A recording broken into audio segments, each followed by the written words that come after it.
Hi, everyone. I hope you've been doing some good reading. I personally just finished up the second installment in Dorothy Sayers' Lord Peter Wimsey mysteries.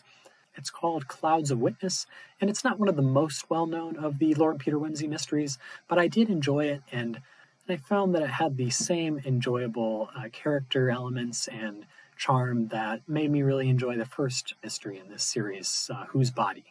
Like the first and all of the novels in this series, it follows Lord Peter Wimsey,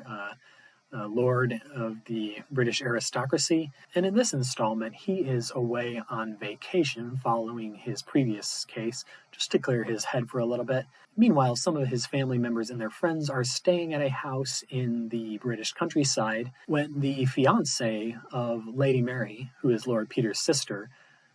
is found dead in the middle of the night by the Duke, Peter's brother, who claims to have come across the body while he was out for a walk, and suspiciously the body seems to have been shot with the Duke's revolver.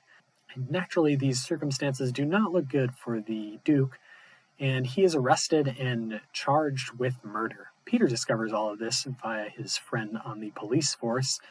Charles Parker, who takes up the case hoping that he can get to the bottom of it. Peter rushes home, of course, to help Parker with the investigation, finding that Parker has gotten the case off to a good start, but as they investigate the scene of the crime, a number of different clues turn up that really confuse everyone as to how this could have happened and why certain family members seem to be saying less than everything that they know. As in the first novel in the series, Whose Body?, there are a fair number of clues for the reader to pick up on, and clever readers may be able to solve certain aspects of the mystery ahead of time. Although I'd say that in this particular novel, a lot of the enjoyment is again placed on the process of investigation itself, rather than a wild reveal in the last few pages of the book. Now, certainly there is plenty of surprise in the book, and it is far from wrapped up at the midpoint or even most of the way through, so I would certainly recommend this novel for anyone who is looking for a read with a little bit less emphasis on dissecting every last clue and piece of testimony to conclude logically who is the murderer, and instead maybe want to think a little more casually about who could be guilty, as they enjoy a delightful narrative of Peter, his butler Bunter, his mother the Duchess, and his sister Lady Mary, as they work together, and sometimes a little bit against one another, to figure out what exactly happened in this case and hopefully absolve their brother of guilt. The mystery in this book was maybe a little bit less intriguing than the mystery of Whose Body, but it was still very enjoyable for me, and I had a fun time seeing how different clues seemed to contradict one another,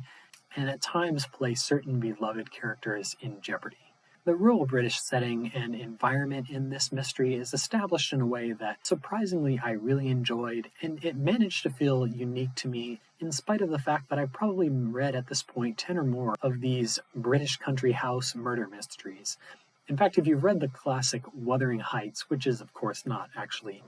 a murder mystery, but of course a famous piece of English literature, you'll probably find that one particular section of this book evokes a similar atmosphere and mood of the mood that Emily Bronte sets in Wuthering Heights. So I don't have too much more to say about this book other than that I really enjoyed it, and I hope you'll enjoy it too. I gave it a 3 out of 5 stars, which I personally still consider quite good. Like I said, I found the mystery a little bit less compelling than the mystery in Whose Body, but the fun interactions between the characters and the overall setting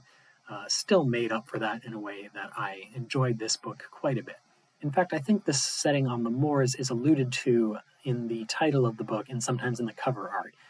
Clouds of Witness, alluding to the fog of the moors, and I won't say any more on that for fear of spoiling a particularly enjoyable scene in this book. If you've read this book before, let me know in the comments. Let me know how you think it compares to others in the series or other books of its time. Anyways, happy reading.